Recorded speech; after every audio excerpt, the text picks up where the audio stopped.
What's up, everybody? Hello. I don't know what I'm doing here, but welcome to Top 3 at 3. My name is Ruel Gaviola, and I see the Raiders are in the house. Y'all rated early. I love it. And if you were there a few minutes earlier, you would have seen some of the funny technical issues I was having. Of course, that was all planned, as always. But thank you for the raid, friends. I've got the rating hat just for y'all. Appreciate it. This has been a lot of fun today. This is Top 3 at 3. This is a show that I do occasionally, about once a month or so, maybe twice a month, depends on how things go. But this is where I get to hang out with friends and talk about board games, right? We don't actually play them, but we talk about them because we love the hobby so much. We can't get enough of it. We just talk and chat. And we hope that you all will join in and let us know what your favorite two-player games are. That's our topic today. Let me put this up here real quick. Today's stream is sponsored by our friends at Z-Man Games. Thanks to Z-Man for sponsoring. And we are talking to the Brothers Murph today, and we are sharing our top 3 two-player board games. So please let us know in chat what your favorites are. I know mine, and I've got an idea of what the Brothers Murph are going to be talking about as well, but I know there's going to be some surprises, so stick around. It's going to be a lot of fun. I want to shout out to Amanda Panda. She is our chat moderator. Please keep things PG-13, or Amanda will bust out the ban hammer. She hasn't had to do that. Unless you're like Spam Bop, you're definitely getting the ban hammer. So anyways, I want to shout out James, Games of Fire, Bassmo, Mo. I mean, there's so many people in here, folks. I really appreciate it. Mrs. Gav 2020. That's my wife, Michelle. She's here. Book of Nerds. Hello. And I believe it was Ross that rated. Thank you, Ross, if it was you. It's not showing up on my little screen here because I don't know what I'm doing. Y'all know that already. You don't know what's going on here. Not yet. Jens in the house. Mills 2501. Thank you for joining us. Games of Fire. For Chits and Giggles. I always love that name. For Chits and Giggles. Perfect, my friend. James Darrell with 1R. In the house, we've got Visor. Hello, Visor. Good to see you on here. This Just 10. This Just 10 says Jaipur is really fun. Yeah, Jaipur is a really good game. So GB Glazer says Seven Wonders Duel. For Chits and Giggles, yeah, right. It's all good, my friend. Garamond the Grouch is here. Ross checked out some chloroform. I don't know what Ross was doing on his stream, but welcome, friends. Welcome. As I said, we have got a great show today. I do want to mention that tonight, back here on the channel, so after I talk to the Brothers Murph, I'm going to be playing at 7 p.m. Pacific, just a couple hours away from now, with Michelle and Lauren. We're going to be playing the Catan 25th Anniversary Edition. This is on pre-order right now. They sent us a copy over here. We're going to play it. It's got the base game in it, and it also has the 5 to 6 player extension, which of course we don't need tonight, but it has the helpers scenario. So those are like I think the special abilities that you get. I've never played with them, so I'm super excited because the helpers scenario reminds me of Star Trek Catan, where in the Star Trek version, you get like the original series characters like Kirk, Spock, Bones, and all them. And each of those characters gives you a special ability. So I think this is similar to that. Along with the Anniversary Edition that comes with card sleeves, card sorting trays, and upgraded bits. So we'll show you when we come back at 7 p.m. Pacific. That's just a couple of hours away from now. So please join us, friends. I've really do this Just 10.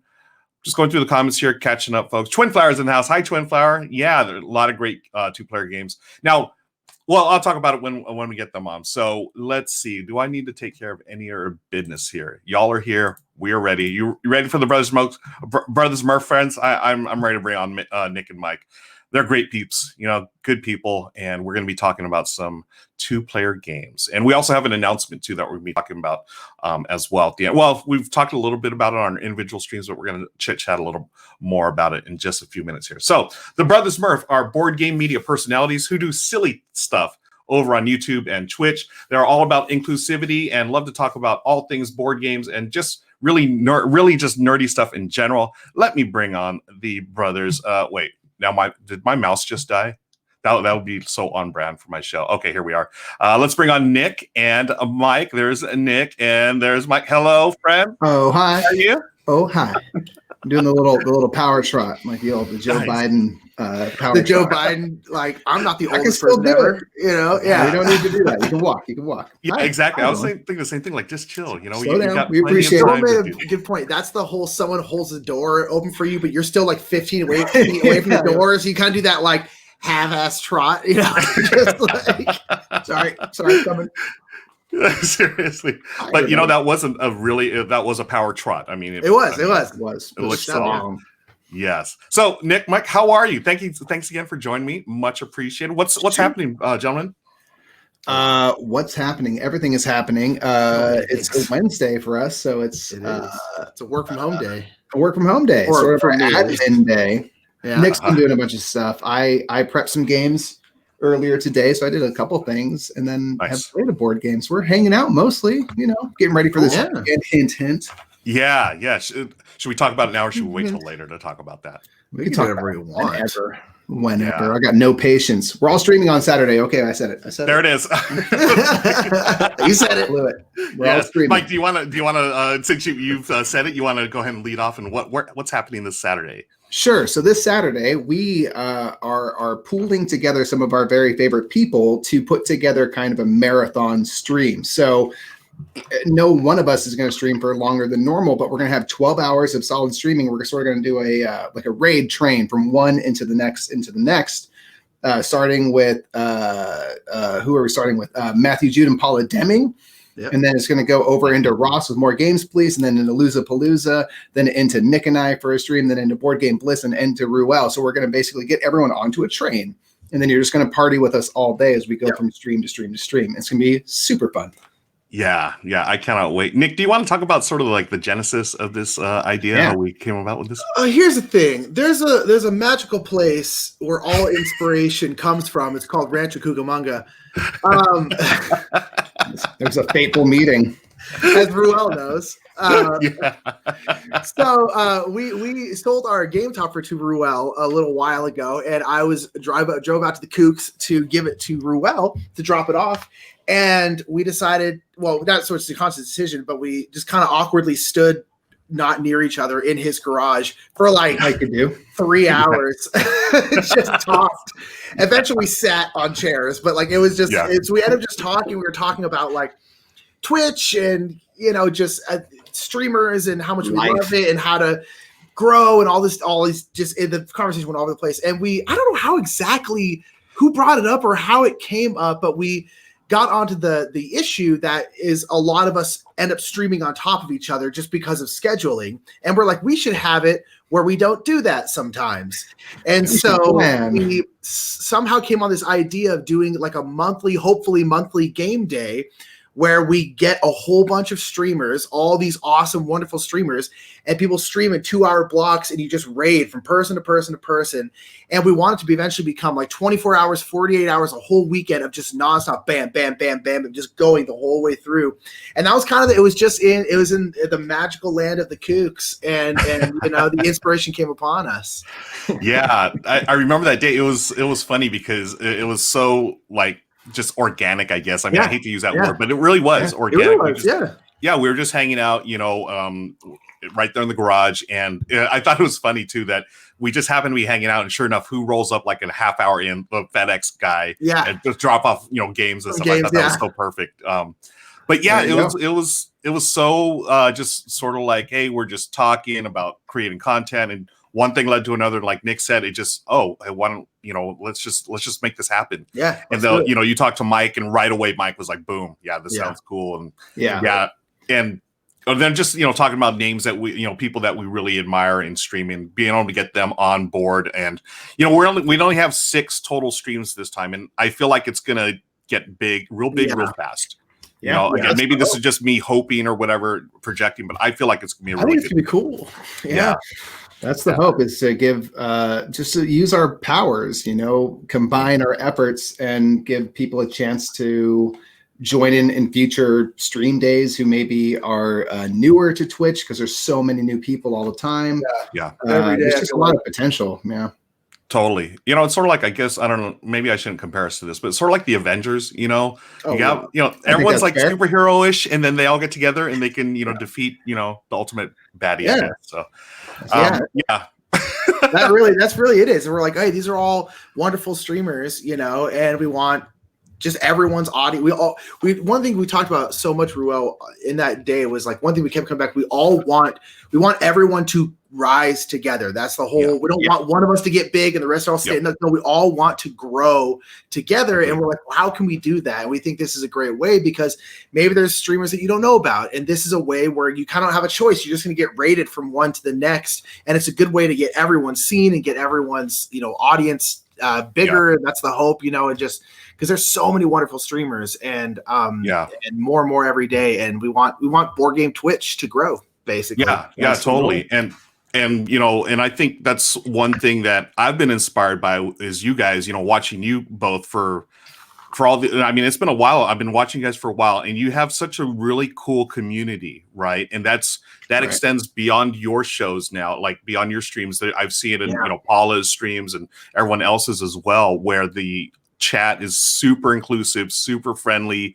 and it's just, especially nowadays, it's important. It's like we need these mental health, anything positive mental health, I'm all about. So real talk. That's the whole thing, especially in a year where you can't physically get together as much as you want. We're creating common spaces for people to gather, and I know that as on the content creator side, we get just as much from y'all coming and talking to us as I hope we're giving you back. So absolutely, so why don't we back up a little bit? So I'm sure there's a few people here on Twitch that are new to the Brothers Murph. I know that we have a big audience here for that, the regulars and stuff. But for those of you that people aren't familiar with you, can you talk a little bit about your journey into board games, modern gaming, and also how you got into creating content? Sure. I have Nick to thank for getting me here. Nick has a gal that he dated to kind of help get him into this. So, that's kind of my heart. She gave us more than we could ever hope for. It's as always with board gaming, you kind of have to be brought in a little bit. It's hard to completely organically, I'm sure it's happened, but organically find your way into this hobby. It's sort of like the secret door. Someone has to let you in. So for us, it started, I always think of this fateful New Year's Eve where we played Pandemic. And so this was with this family of Nick's then girlfriend who were into board games, and they had Pandemic, and they had decked it out themselves. They put the player meeples into a pill bottle. And I was like, this is the coolest thing ever. What's it? They're really nerdy. They're really into it. And we played a bunch of games, and that was sort of the genesis. And Nick took it from there and kind of made it a thing. They introduced me to games, and then we got that. And then when I moved to LA a little over 9 years ago, and when we moved in, and I've lived with Mike most of my time here. And we moved in, we bought Pandemic, and then we bought Catan, and then maybe Talisman or something like that. And we had those games for years, just for years and years, just those games, nothing else. We just kind of played those over and over and over again. And then we eventually, my roommate who I live with now, David, told me about this game called Zombicide. And he was like, it sounds so cool. It's about zombies, and it's big co-op games, got all these cool minis and yada, yada, yada. And I was like, oh, okay. And we ended up finding it somewhere. We bought it. And then from there, I started looking at how to mini painting tutorials for zombies. Specifically, I came across this woman, this wonderful woman named Alexandra. Her channel is called Girl Painting on YouTube, and she did Warhammer stuff. But I liked her stuff, and so I watched her videos, and then I eventually found a couple that were specifically about painting Zombicide.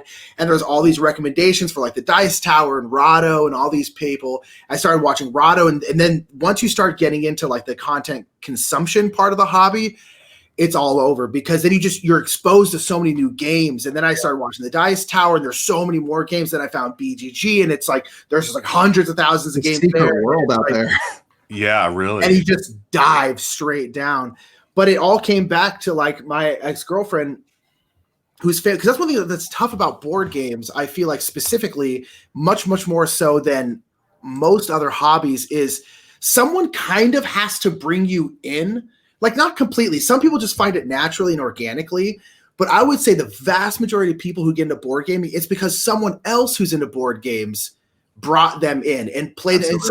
And because board games are so vast in terms of how heavy they are, the different style, like we always say you kind of need someone to guide you, because if you're like at Game House, a lovely board game cafe that we all love here in LA, and you go like, oh cool, look, there's this big box with a lion on the front, that looks like a fun game, and then you grab TI3 and you've only ever played Scrabble, you're screwed, and you need someone to be like, here's Baby Bird, let me take your need a guide. Let me guide you through this path and make sure you don't go too hard too fast, because that turns a lot of people off gaming.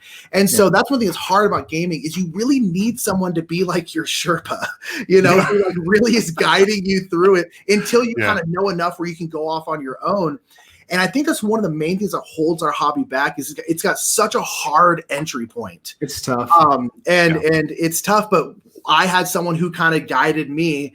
And then I kind of went down the rabbit hole, and then I kind of brought Mike along with me, and then both of us went way down the rabbit hole. And then, here we are. It's our job. Yeah. I think that's a great point. Those of us who are in the hobby, I think a lot of us just naturally, we become like that board game concierge for other people. Like, hey, you like Scrabble? Maybe you'd like Word on the Street or Paperback or something like that. Yeah, exactly.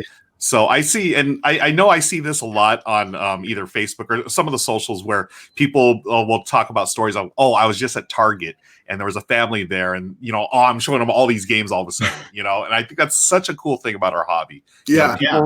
We want to share it, because like the more people who are into games, more games will be made, better games will be made, and we have more people to play with. Bottom line. Yeah. I love this. GB Glazer put this comment here. Love the rising tides raises all ships attitude in the board game content creator community. Yeah. Such a positive oasis on the interwebs. Thank you, GB. Yeah. I think that, and we actually said that, I think, that day, Nick, when we hung out in the garage in the Kooks, where, we...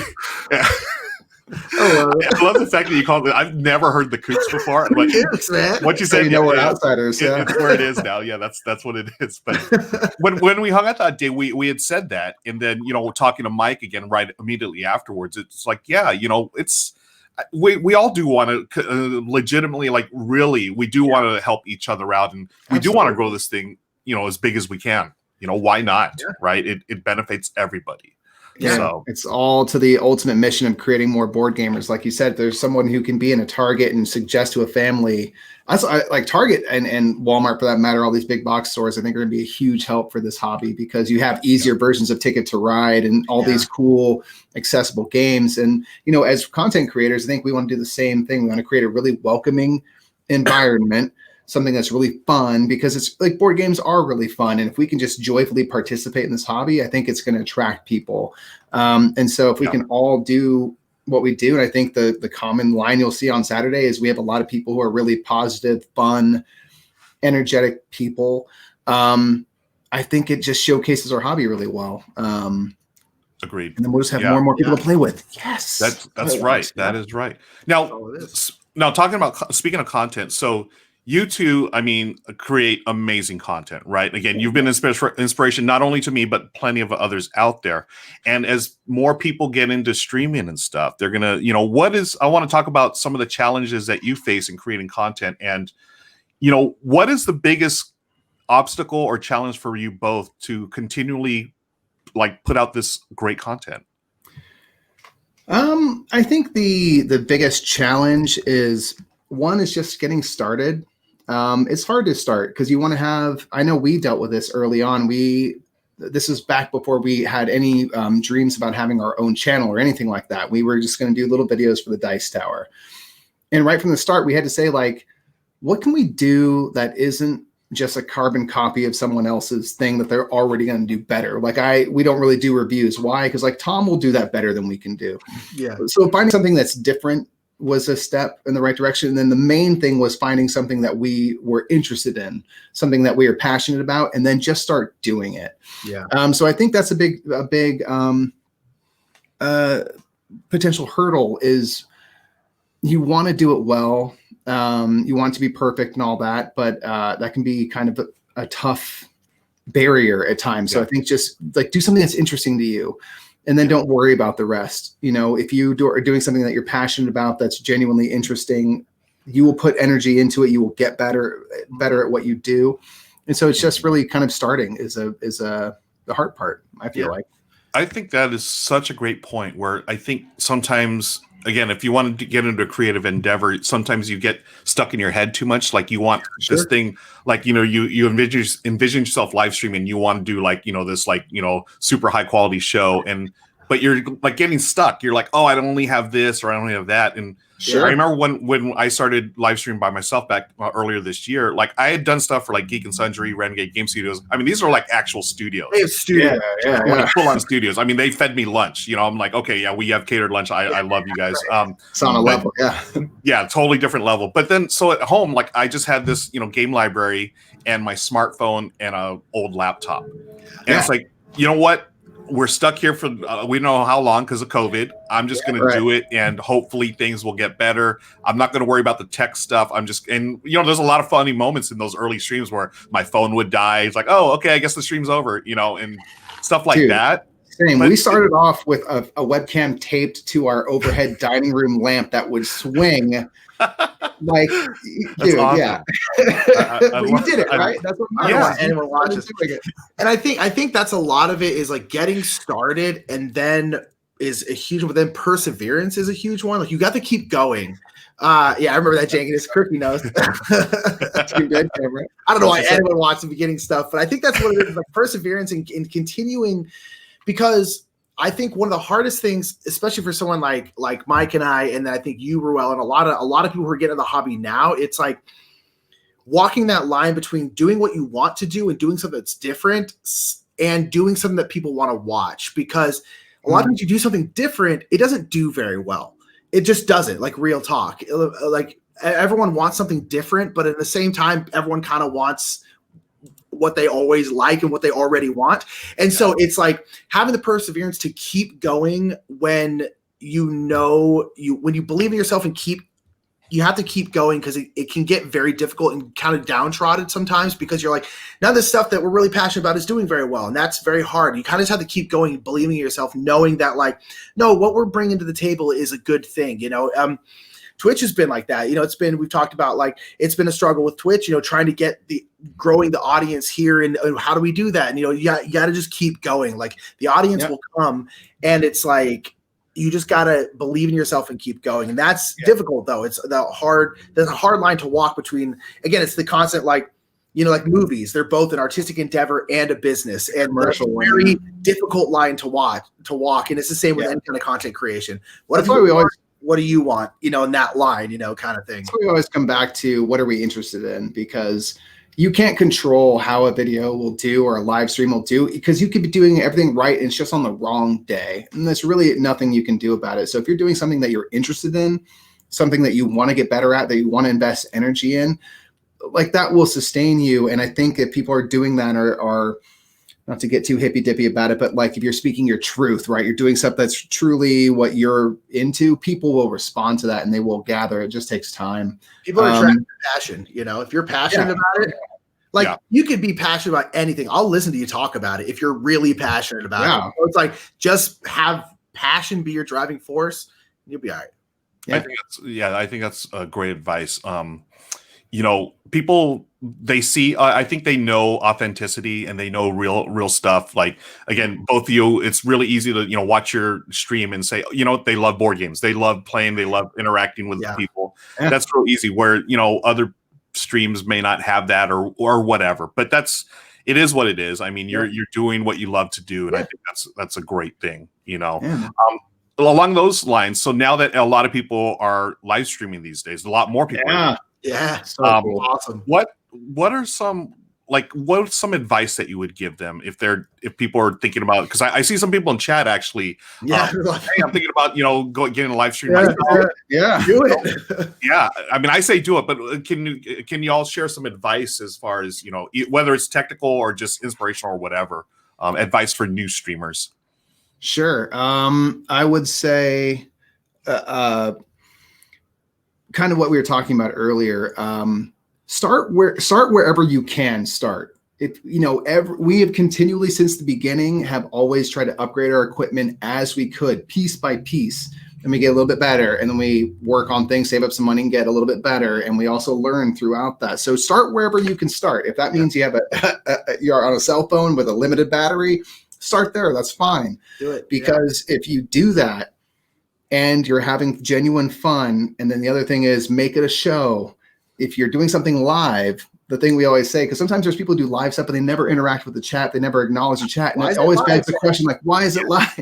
Yep. So, think about that. If you're doing something live, make your chat part of it, whether that means they're playing the games with you or you just simply acknowledge their existence, because it goes a long way. It's really cool to put something out there as someone typing in the chat to say something and then have someone see it, respond, and acknowledge you. Yeah. And acknowledge us as people.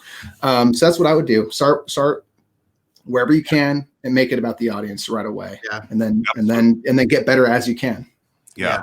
I have pretty strong feelings towards streaming, and I am very much of the belief that the game you're playing doesn't matter at all. What you're playing doesn't matter. The only thing that matters is the audience. That's the only thing that matters. So if you're live streaming, your one and only focus, in my opinion, should be the audience. That's always been our driving force, and I think that's why we've been successful at streaming, is because our only point of focus is the audience. The game isn't even secondary for us. It's 10th in line. The audience is 1 through 9.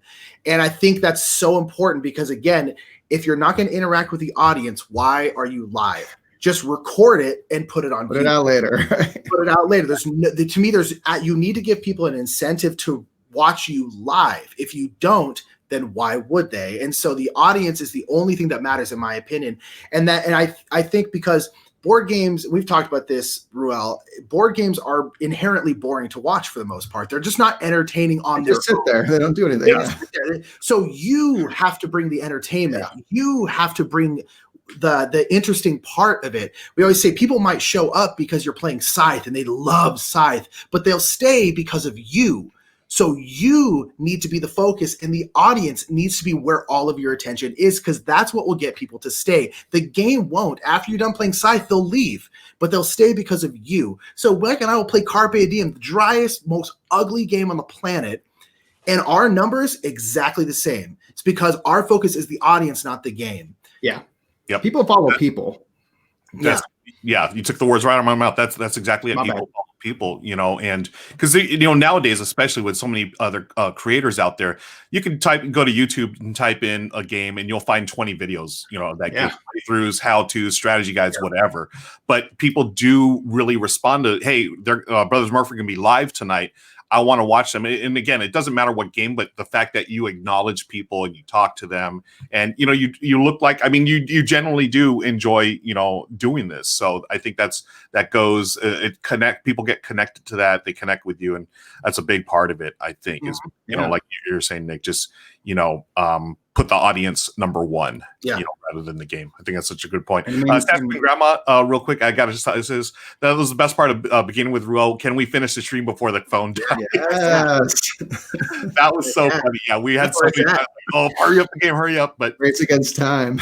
Yeah, it totally was a race. And but that shows that you're good at this, because people stuck around. Like if you take them out of you, it's like that's not a good thing, the fact that, like, again, now you look back, it's funny, but it's like our quality was horrendous. Again, one of us would actually smack that light and we didn't know it, and it would just swing for like 20 minutes, but people stuck around because we hung out and talked to the audience. I do think made it charming, successful. Like, you're sponsored by look at Z-Man right here. Check out Z-Man Games, wonderful games. Z-Man. Yeah, it's like, it's because you're great, and that's I think so important, and I think it's all energy, it's just energy, and just meeting people where they're at and being welcoming and fun, and especially like, and we also have a wonderful community, and so do you, Ruel. It's like our community is such a massive deal, because someone new comes in and everyone in the chat's like, hi, and it's so that's not us, that's them. Yeah, we don't do anything. Y'all,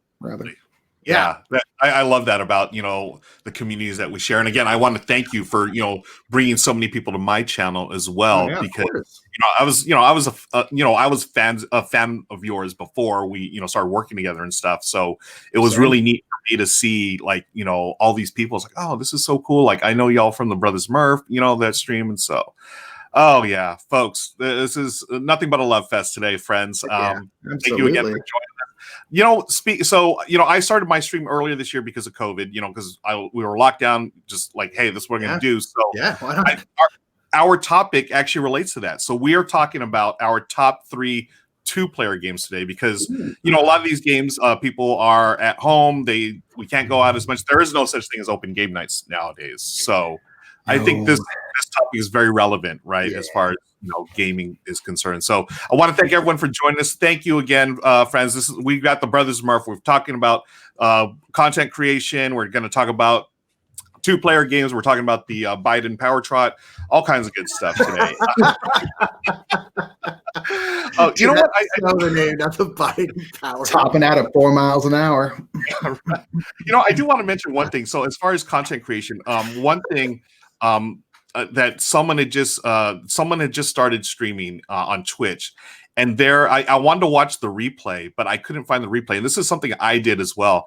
Folks, if you're first time streaming on Twitch, remember to go to your settings, and there's a setting where you can save your past broadcast. Yeah. For some reason, it's not the default setting. It's like you have to go in and change it. So this streamer was bummed because I wanted to watch their stream, and it wasn't on there. It's like, oh, you forgot to do that. But I know I made that mistake too. Yeah. So it seems like everyone does. Words of the wise. There you go. Confusing. Yeah, for real. It's an odd place. True. Okay, so let's move on, friends. Let's talk about our top 3 2-player games. Now, these are games we had talked earlier. Were we going to talk about strictly 2-player games or games that we enjoy the best at 2, even if they could accommodate more players? I said, we'll just go with whatever. I actually changed one of my games at the last minute. But well, yeah, there was one that was changed just because I was thinking of something else. But anyways, let's move on. I will start, and then we'll go to. Let me see how I set this up. I'm going to start with my honorable mentions, and then we'll go to Mike and then Nick. So, folks, these are our top 3 2-player board games. I'm going to start with my honorable mentions. My honorable mentions are Patchwork and Sun Tzu, and that's one of the ones I changed. So Patchwork is an Uwe Rosenberg game. It's very it's got the polyominoes things. You're building a quilt, and I picked this one because I love how it's not super thinky, but it's a tight game. Like, I mean, the money is tight, currency is tight, right? It's the little buttons that you see. Michelle and I love this game, and she always beats me in it because she's like super. Just that whole spatial thing, like Michelle's just that's the way her brain works, and she's got this game down. But I always enjoy it because it's like you go around taking these little polyomino pieces of a quilt, place them on your quilt, and building it. And you go around a couple of times, you get all the pieces, and then you score the points. And I always score like 5 points or something like that. Or there's like a lot of times I'll score negative points. Like, what the heck happened? Yeah. Right.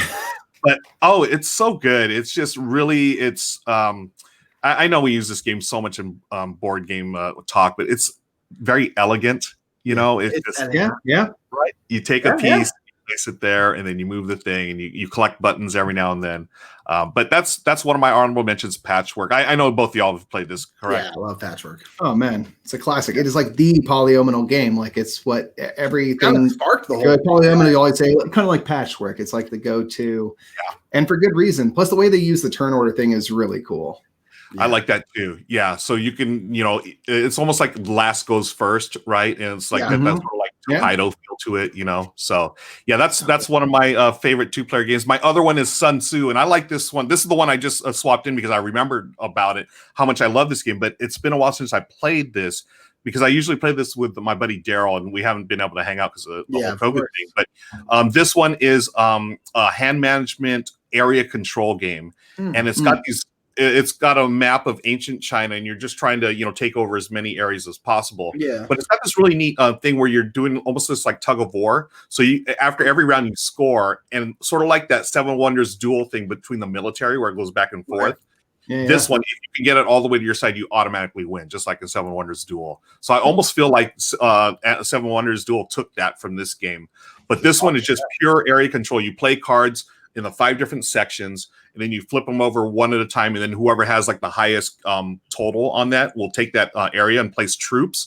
But of course, it being a gamer's game, there's a bunch of cards that have special abilities. You can like throw out cards, you can put cards back in.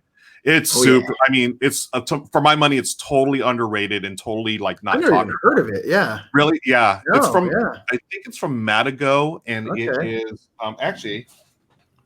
I just happen to have it right here. There we This go. is Sun Tzu, folks, Really? from Seen That's that. great. Alan M. Newman. So Huh. yeah, it's a strictly 2-player game, plays in 30 minutes, and for an area control game for 2 players, I think it's fantastic. That's pretty cool. That's a rare thing to do. I like that a lot. Yeah. Awesome. Cool. Okay, Yeah, so yeah. let's enough of my chit chat. Let's move on to Mike. You've got 2 honorable mentions as well for 2-player games. I do. One of my honorable mentions was inspired by you, one of your picks, which you'll talk about later. So one of my honorable mentions is Clask, which is a 2-player dexterity game. The other one is Empires of the North, which is not a 2-player game, but I really like playing it at 2-player. So Clask is great because it basically it's like a little air hockey game on your tabletop, and it's a beautifully wooden made board, I guess, where you have like these little pawns that move around and smack this little ball around. But the cool thing is you have a handle that's connected by a magnet. So your hand is under the table and you're moving it around, which will then move your pawn around and smack the ball. And it's kind of like air hockey where you're trying to get into the other goal. There's a little circular goal. But they add the fact that you can score basically 3 ways. If you fall into your own goal, you'll give a point to your opponent. There's these little magnetic pieces, these 3 little, we call marshmallows, that will stick potentially to your player pawn. If you get 2 of those attached to you, you give your opponent a point, or you can score goals kind of the straight up natural way. So that's what I love about it. It's kind of like air hockey, but there's these other couple things to track. Again, it kind of becomes a little more board gamery where now there's a few things to sort of pay attention to, and it's just epic and fun, and it's just a great dexterity game. I love it. Every time I play it, I always have the most fun ever. So it's a great one. So good. It's so good. It's And so good. Clask is great. yeah, it's great because I mean I loved air hockey as a kid. So seeing that, like the first time I saw it, I was like, oh my gosh, it's air hockey, the tabletop version. And it's so easily accessible. You can buy this at Target, right? Yeah, I think so. Yeah, it's around places, and it's a really beautifully made wooden, really nice. Piece of a great toy to use. The other thing I honorable mention that was for me is Empires of the North.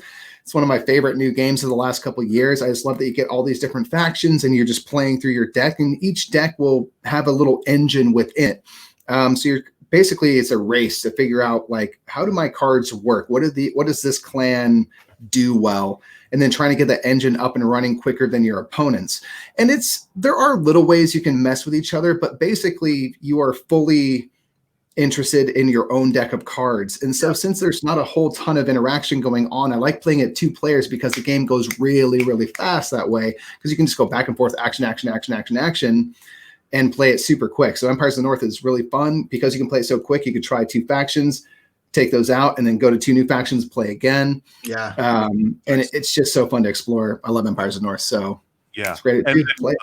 If anyone's ever played Imperial Settlers, this is the game that was it? It's not a sequel, but inspired by or re-implemented. Big time. I mean, it's literally Imperial Settlers, Empires of the North. So basically, Imperial Settlers, you'll have like a faction, and then you'll have some common cards. And Empires of the North is just all your own factions. So it kind of just goes further in that direction, which I really like.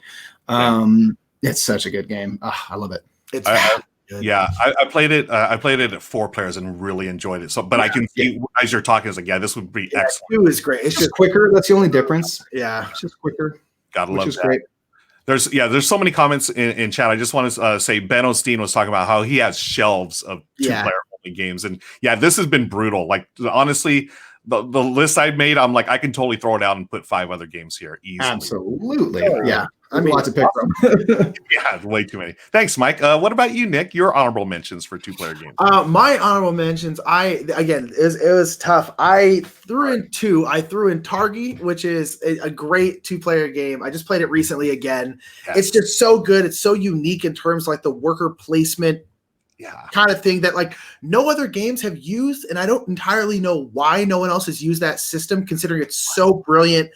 And so simple and so good for blocking, because you have this row of cards on the outside and you have 3 little figures, Targies, and you place them on cards. You're going to take those actions on those cards, but then where your Targies intersect, if they drew lines straight out, where they would intersect the cards in the middle, you will also do the actions of those cards. And so you're trying to like put them in strategic places to not only get the actions of the cards you're putting them on, but then also to create advantageous intersections for things that you want to do as well. But then you have rules where you can't ever place your target directly across from your opponent's target. So if I go on this spot, knowing that Ruel wants this one over here, I can just go here and then he can't place his there.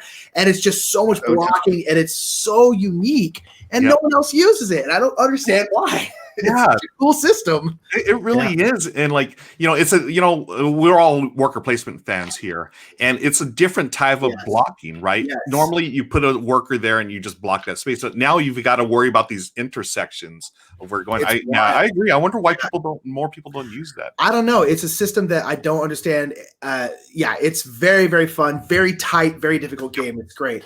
My next one is we just got this game the other day. And I put on here just because I have a hunch it's gonna climb. We've only played it once, but we just got Fields of Arle over this last weekend. So I put it on here because this is a big Uwe Rosenberg game, kind of like Agricola, Caverna, Feast for Odin, all of that big farming games. But it's 1 to 2 players only. That's it. But it's like a Caverna size box. And our friend Steph really likes this game. And so we saw it. We were like, oh, we should get this one because Uwe Rosenberg at this point is probably my second favorite designer, pushing for first for me at this point. And so I was like a 2-player only version of like a Caverna Agricola kind of thing. I'm like, we're going to like this. And I really, really liked it. It was very, very fun where the game takes place over like summer and then winter. So half the actions are only available in summer and the other half are only available in winter. And you're getting cows and making fields and draining peat bogs, classic Uwe stuff. And so, it's a really, really fun game that is an honorable mention. And it might end up going off the honorable mention list at some point, but I wanted to bring it up because I think it's a cool game that I didn't really know much about. But if you like big Uwe games, especially the farming ones, check it out because it's a cool one. I like it a lot. Nice. Yeah, I've heard a lot about this game. I've never actually gotten to play it, but I mean, do you have to feed your people and stuff in this one too, or? Yeah, but it's not brutal like some of his other ones are. Okay. I guess you do have to feed your people, but it's very easy to do. Always got to feed your people. Yeah. Cool. Ben Osteen mentions Quadropolis actually used something. Yeah, I totally forgot about that. True. Yeah, so Quadropolis that's the one that's kind of similar. Yeah, exactly. Yeah. And again, the Quadropolis thing. Why don't more tile placement games use the Quadropolis thing? It's so interesting. Like, so good. So true. I don't get it. So many great games out there, folks. Let's move on to our top 3 now. So my number 3 is Akrotiri. So this is actually, this is actually published, I think now, by Z-Man Games. This has been a long time favorite of mine, and I always feel, thank you, Nick. I always feel like it's overlooked for whatever reason, but this game is fantastic. It is a 2-player tile placement and tile lane and pickup and delivery game. Mm-hmm. And what you're doing is you're trying to be the first to find, I think, 6 temples. And how you do that is you have to you're lining up these tiles in a specific way to complete missions and stuff. And you're going to do that by, you have to, pick up cubes, resources or whatever, bring them back to the island, sell them. So there's also this built-in economic system that, goods will raise in value and drop in value. So it's got all for like such a, it's a little, I don't have it here, but it's a little box like this. For my money, for brain burn, it's like the most bang for your buck as far as brain burn goes. Yeah. Oh, cool. And this game was actually, from what I understand, they developed it so it could play 4. And you can still do that by taking 2 versions of the game, put them together. But the downtime, honestly, it's way too much. I can't see this playing more than 2 because every turn is like critical. You're like trying to find the right place to place your tile. And you're trying to line it up so you can get your boat to deliver the stuff. And you want to deliver it in a way at the right time. You need your timing because you want to sell your goods at the highest price. Yeah. So that money you get to help you do the stuff. So that's my number 3, Akrotiri. Have you all ever played this one? Nope. No, but now I want to. Now, yeah. Exactly. I highly recommend it. And honestly, this always is in like my top 5. It could easily be number 1, but it's I love this game. And I really think both of you would like it. I mean, just the whole like tile lane and then pick up delivery thing. It's a really cool combo. Very cool combo. I always want more pick up and deliver games, so that sounds like a winner to me for sure. Yeah, mechanic we don't have much of, Oh, really? Okay, yeah. Not for any reason. We just don't have many pick up and deliver games. Yeah. Yep. Cool. Okay, so that's my number 3. Let's move on to Mike. All right. I have for number 3 is a card game called Jaipur, which is fantastic. This was like, help me out, Nick. I mean, this and like Patchwork were the the first two player specific games that we ever played. I didn't know probably the first three for sure. Yeah, so that was like a super new idea to me. I was like, whoa, this is so cool. That's actually made for two people. Yeah. Yeah, and this is a card game where you are doing a couple different actions. You can either collect one card from this kind of market of 5. You can trade cards from your hand with the market, or you can collect all the camels, which can then be used for trading and stuff. And you can turn in sets of cards to collect these chips, which will be worth points. And you're going to play 3 rounds, and you're trying to win the first one to win 2 of those 3 rounds. And it's just like I just love like the very back and forth nature of it. That's something that you can get in a lot of 2-player games is you are directly opposing your opponent. You're trying to deny them a bunch of things while getting what you want. And that was just a really cool, I don't like a lot of aggressive games, but I like something like that where I can really try to outfox one person and zero in on that. So Jaipur was just a great one. I liked just the idea of kind of trading in these sets of cards to get these chips, ways to kind of get the most expensive ones, because the more chips that get taken out, usually the less valuable they become. Yeah. So there's a lot of fun stuff to consider. So I've always loved Jaipur, and it was like one of the earliest 2-player games I ever played.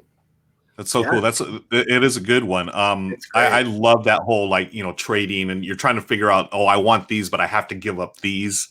That type of. What does my opponent have? Do they have a bunch of greens, or do I take it to just mess with them? Yeah. And y'all know about the panda on there, right? No. Oh, so there's like this thing. So not to spoil it, but there's a panda on there in reference to. Oh my gosh, what game was it? It was like this inside joke where the designer put a panda . Someone in chat will let us know. I forget the exact story, but yeah, Zularedo. There it is. Yeah, I think it's a panda from Zularedo. It's an Easter egg. Really? That's awesome. Cool. Yeah. So look on one of the cards. You will see a panda there. So yeah, great choice, Mike. I love Jaipur, and it's been too long since I played. I need to play that one again. So good. Jaipur is great. Yeah, it's a great app. If everyone is ever interested, it's a great app. So check that out. Really good app. Cool. Yeah. All right, on to Nick. My number 3 is a 2-player specific trick-taking game called Claim that I really, really like. I love the concept of 2-player trick-taking because it just seems weird in general. And there's more 2-player trick-taking games out now that it's become a slightly more of a common thing. But it's just, to me, trick-taking is always 4 players for the most part. So many play that way. And it's I just love the concept of a 2-player trick-taking game, because when you have 2-player trick-taking, you have to do something different and new, because otherwise it'd be very boring. I played a 3 of hearts. I played a 4 of hearts. I win. It's a very... So it's one of those things. And Claim is a very interesting game by Scott Alms. It's 2-player only. And essentially there are a bunch of different factions in the game. There's doppelgangers and knights and goblins and dwarves and orcs and all these different kind of fantasy factions, and they all essentially do different stuff. And the game takes place over 2 rounds. First round, you get 13 cards, and you're playing out tricks. And there's the deck with the rest of the cards, and there's always going to be a card face up. And essentially, whoever wins the trick gets that card. And that card will go into a little deck over here. And you're essentially going to play out 13 tricks. And then the person who loses the trick just gets the card off the top of the deck. So you're each going to get a card each time. And then at the end of that round, after 13 tricks, you're each going to have 2 13-card decks. And then you play again with the cards you essentially drafted through trick taking. And then you do a second round. In the second round, you're essentially trying to get majorities in the different factions. So if I have more knights, I'll score a point for knights. If Mike has more goblins, he'll score a point for goblins. And then whoever has the most majorities wins the game. So it's so interesting because the whole first half of the game is you just trying to set up the second half of the game. And the second half of the game, you have to use what you drafted essentially to try and win the game. But then the factions all do different stuff. So a knight can always beat a goblin. So because knights beat goblins. So if you have a level 9 goblin and a level 0 knight, the knight will still win.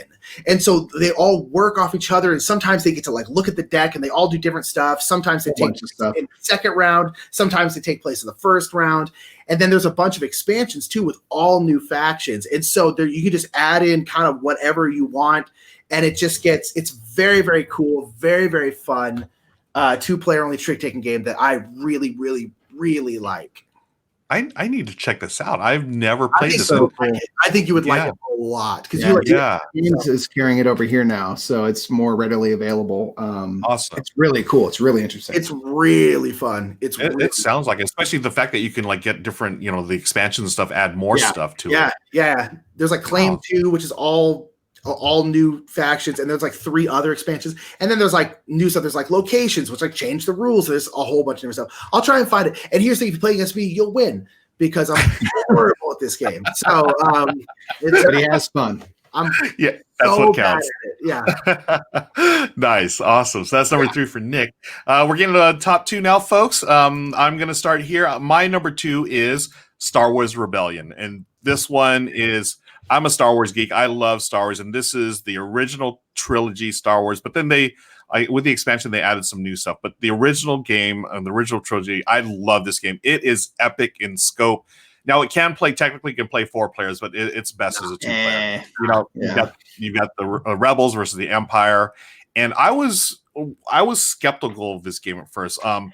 People said to me. They said, "Hey, Ruel, if you like Twilight Imperium, this is almost like a 2-player version." I was like, "Nah, no way." I played it. I think 3 times now, and it does have that Twilight Imperium feel where it's really okay. You're starting your little corner of the universe, and you're building your fleet, and you're going out completing missions. But in this one, you're trying to find, you're trying to survive as the rebels, and as the Empire, you're trying to find the rebel base, and then so you're trying to do this within a certain number of rounds. I'm not gonna lie. This game it goes long. Like for 2 players, 2-player games can usually go quick. You're in for the long haul for this. 2.5, 3 hours. But if you're a Star Wars geek, highly recommend it. It's so thematic, and they actually have the characters from Luke, Leia, Han Solo, the droids, everything.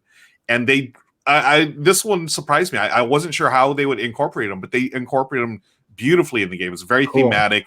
You try to rescue, Princess Leia at a certain point or whatever, and then there's other missions that you can do. Oh my gosh, this game is so good. Especially, so I got to shout out my friend Patrick. I played it at his house before, where we just had all the Star Wars soundtracks like just blaring the entire time we were playing.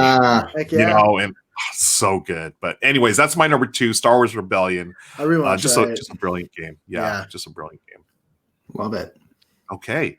Have you played this one? No, I want to. No, I do want to. Yeah. It's one of those, like we were talking about earlier. I need someone to show me the way, take me through that, because it's a beefy one. I'd be scared to try to learn it myself. So and I'm glad I had someone that was experienced it, because it's not it's not a lighter game. It's right. Oh yeah, it's a big one going on, but it's so good. It's definitely you're gonna get a little bit of brain burn with that one, folks. I can imagine. It's a good one. But moving on, Mike, your number 2. My number 2 is quite simply the greatest 2-player game of all time. So it's not my number 1 in this, because we're including games I like to play a 2-player, but this is Seven Wonders Duel. Seven Wonders Duel is obviously well liked by many. We've mentioned it before on this stream. It's like a top 20 ranked game of all time. It's way better than Seven Wonders. No need to play Seven Wonders. Play Seven Wonders Duel with your bestest friend in gaming. So this recreates kind of the Seven Wonders, like a Civ game in a nutshell, where it creates these little card pyramids, and you're drafting these cards to build into your little civilization that will give you, in the early ages, there's 3 ages, you'll get stuff like stone and brick and wood building materials. And then you can build more advanced buildings as you move into the 2nd age. And in the 3rd age, you can build wonders of the world. Then, as Ruel mentioned, there's this military track where you can try to go for 3 types of victories. Straight up victory points, if the game goes all the way to the end. You can try to militarize, or in my case, usually get militarized upon. Or you can go for a science victory by collecting these different green science symbols. And that's what I love about it, is that it really delves deeply into, because you are revealing cards in this kind of pyramid and stuff, it's all about trying to manipulate and control how the game moves. So a lot of it comes down to taking certain cards so that I don't reveal any new cards. I'm gonna make my opponent do that so that I then get first shot at what gets revealed, because it might be exactly what I need. And then building up your little engine in terms of resources so that you can, in those later eras, as things become more expensive and advanced, you have all the materials you need so you don't have to spend as much money. So there's money management. There's just a lot to really consider in ultimately a game without a ton of pieces. It's just brilliant. I love it. Shouts out to Bruno Catala. I think Antoine Boza, right? Yeah. Agreed. Everything there, Mike, I absolutely 100% agree. I love this game. I see Thinker Themers in the house. Thank you. Yes, they love Sun Wonders Duel as well. Yeah. This one, what you touched on, I really love about this game. That whole I want to draft this card because I don't want to open up the other ones for my opponent. So it's got a little bit of almost like hate drafting. It's big time. Yeah. And the second thing I love about this game, I don't have to get out my calculator to figure out science scoring. Just like in Seven Wonders, I never knew okay, if I get these numbers symbol, what do I do here? So it's weird. So this one, symbol, it just simplifies. Like if you get the 6 different kinds, you win. Boom, done, simple. And then they have their victory points as well. True. Yeah, exactly. All right, it's great. Nice. And going on to Nick, your number 2, sir. I think my number 2 is Unmatched. By Restoration Games. Unmatched is great. Unmatched also is 2 to 4 players. It's a 2-player game. 4-player actually is fun because it's kind of this big free for all. We'll play 3 players sometimes, but it's most fun in my opinion at 2 because it's just this very back and forth, very tactical. But this is a great game where you get to take some kind of hero of lore like King Arthur, but then they also have a whole bunch of stuff like Bigfoot and all these different people. And it's a game where you choose a hero. They usually have a sidekick. You have a deck of cards that's asymmetric and specific to that hero. And you're trying to eliminate the other person's hero through card play. It's a very, very simple game. It's nice because you can teach the game in 5 minutes, tops. And then the game itself is usually 15, 20, maybe 30 minutes long. And so it's actually also really quick, but it's very, very tactical. So when you're trying to attack each other, you put cards face down, you reveal them at the same time. And then there are different abilities on the different cards that can undo certain things and do other stuff. You can trick each other and yada, yada, yada. And it's very fun. But what's so fun is there's all these different heroes at this point. I mean, I think there's I don't even know how many. There's 20 something at this point. I mean, there's because there's new Buffy set, which is 4, the original, which is 4, Goblin Fog, which is 4, Bigfoot, Robin Hood, which is 2, and then Jurassic Park, which is 2. 1. Yeah, so that's 16, 20 somewhere in there. It's getting close. It's very, very fun. And all of them play very differently. Sherlock Holmes is all about trying to do stuff and trying to do this and stuff like that. And the Invisible Man is constantly going back into the fog and then coming back up and punching you in the butt and then popping out again, and just and then there's you can play as Velociraptors in Jurassic Park, and they're just pack hunters, so they're really good about being together and stuff. And then King Arthur hits really hard but isn't very fast, and it's just so different and so fun, and they're so interesting, and the art is so good in the game. It's just got the best art, and it's just so fun. And then on top of that, all of the sets play separately. So if you're I don't really want that set, just don't get that set. Or if you're I want to start over here, then start over there. All of them play on their own. They're just great. A match. And you can mix and match as you feel like it, right? You can King Arthur, he can fight the Invisible Man if you want to, and Medusa and all that. I agree. I love Unmatched. And this is, I mean, honestly, all these games that we've mentioned, they could have easily made my list. And they're just so good, so good. Bram Beard Gaming says Bruce Lee. I have not played with a Bruce Lee. We don't have Bruce Lee either. Yeah, was it a promo? No, it's a promo. Yeah, semi-promo. I think a one-off promo. You can buy it from Mondo though. Oh, okay, cool. Mondo sites and the conventions and stuff, you can get it. So it's one that, because it's such a hot commodity, it sells out. So we actually haven't gotten a copy of it in all the time because it's always gone. So I heard he's great though. Yeah. Nice. Yeah, I would love to get that one. Okay, so friends, again, we are hanging out with the Brothers Murph. My name is Ruel Gaviola. We are here with Mike and Nick Murphy. We're talking about our top 3 two-player board games. We've gone through our list here. We are now at the pinnacle, the greatest two-player games. Well, at least for me, for today. For today, right? As Yeah. of this moment, Yeah, as of this moment. So my number 1 game for 2 players is Crokinole. This one, I had this on. I've been interested in this game for a couple of years, but it just never, I never saw anyone with an actual board. And honestly, I was intrigued by it more than I really wanted to play it. I was like, oh, that seems interesting. But then I had friends that we did open game nights earlier this year before COVID.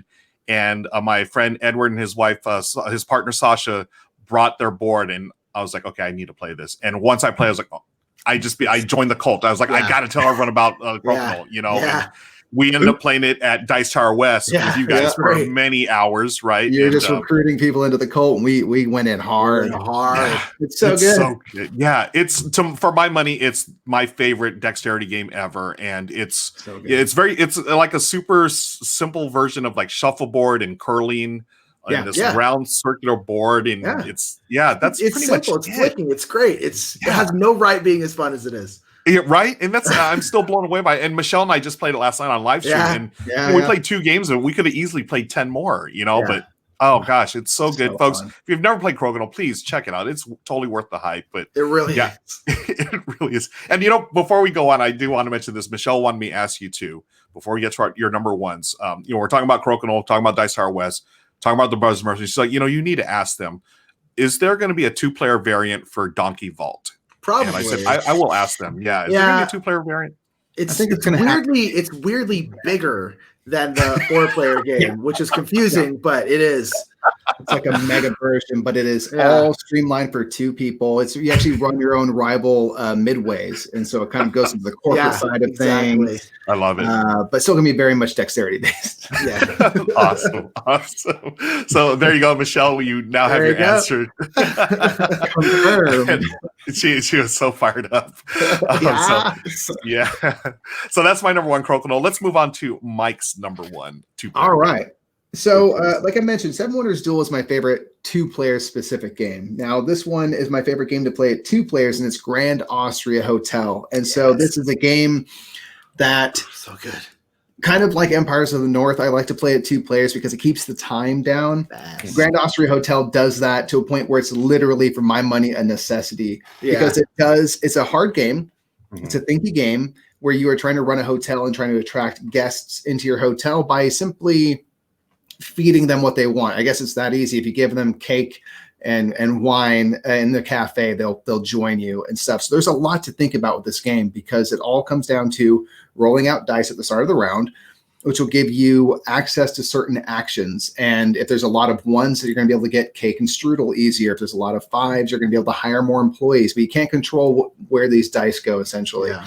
So the whole game comes down to, I want to do this. Those dice get rolled. That action that I want to do is not going to be very valuable for me. So I need to change my plan. So there's a lot to think about, and it's not a light game.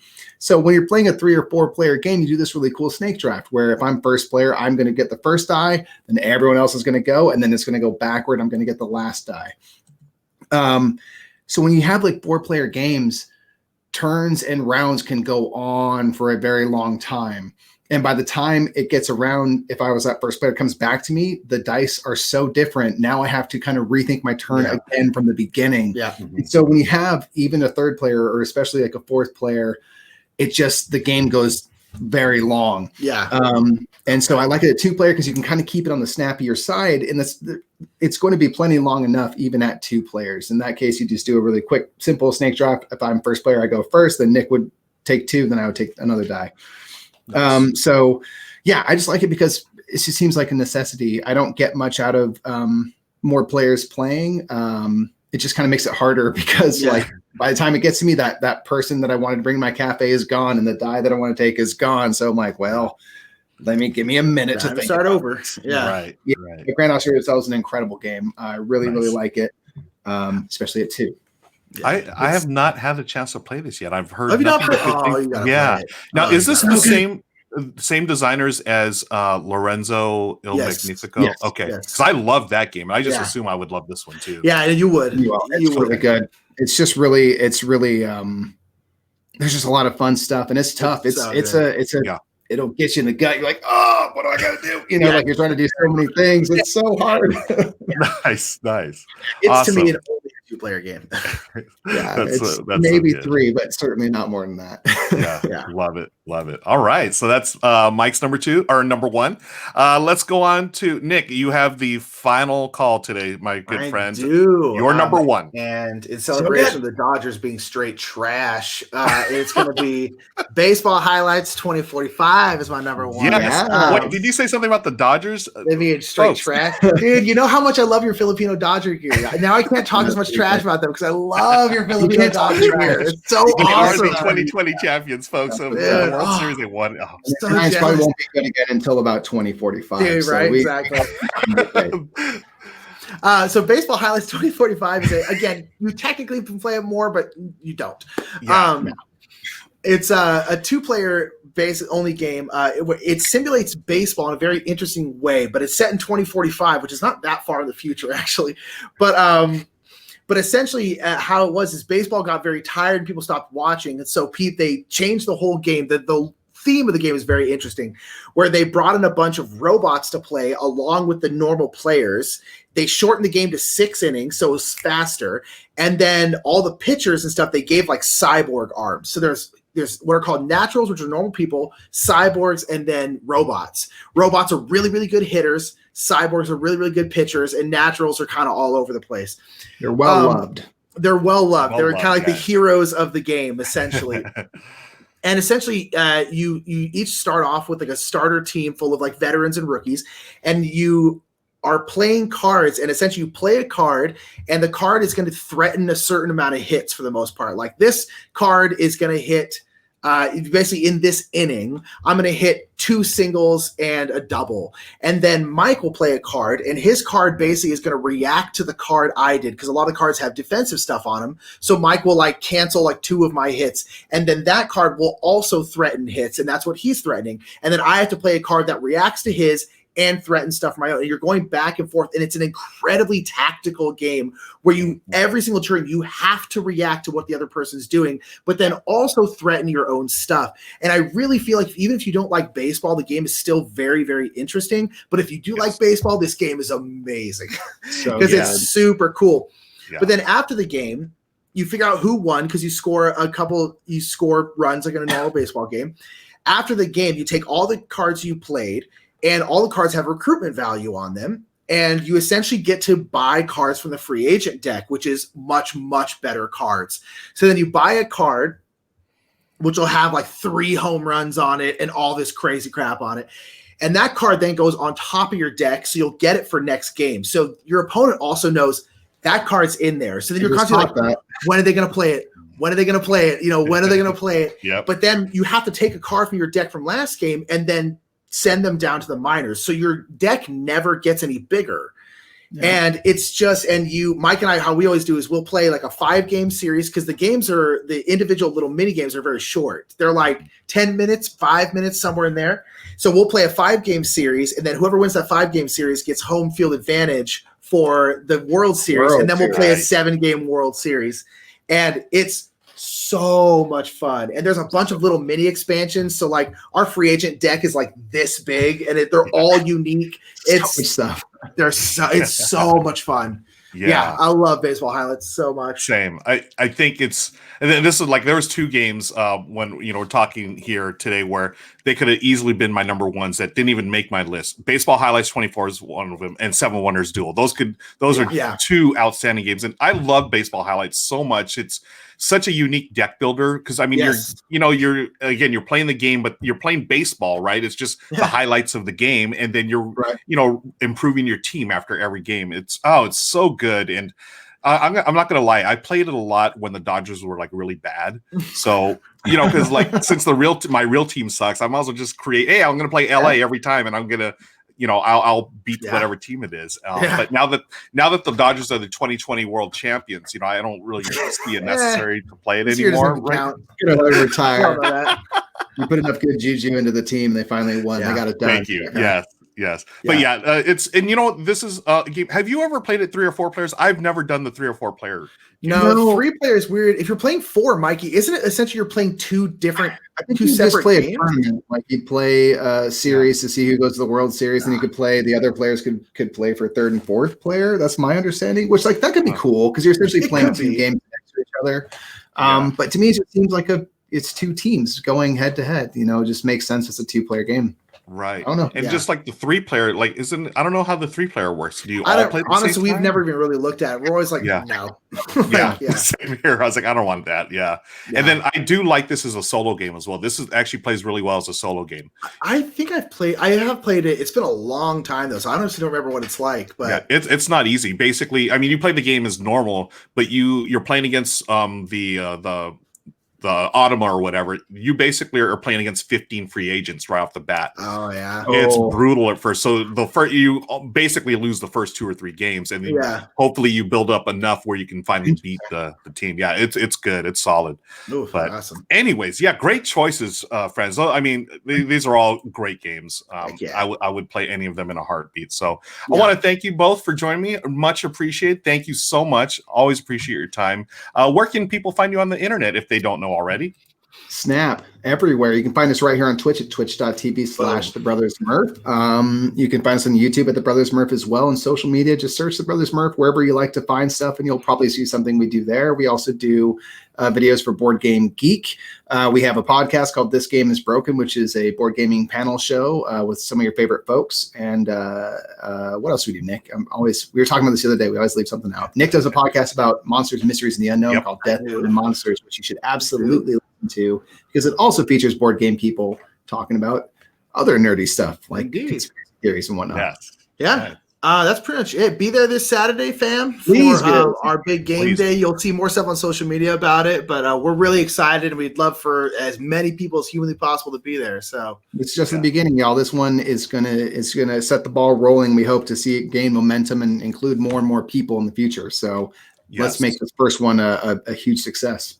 For real. Thank you. All right. So Nick and Mike, thank you again, friends, for doing this. Always appreciate your time. And on that note, folks, are you guys streaming today or tomorrow? You got anything planned that you want to hype up? Tomorrow. Do you know what we're streaming? I think we're going to stream a game called Gem Hens, which we saw on Kickstarter a while back, got people excited for, and then they backed it, and we forgot to back it, but then they sent it to us, said, you're going to play it.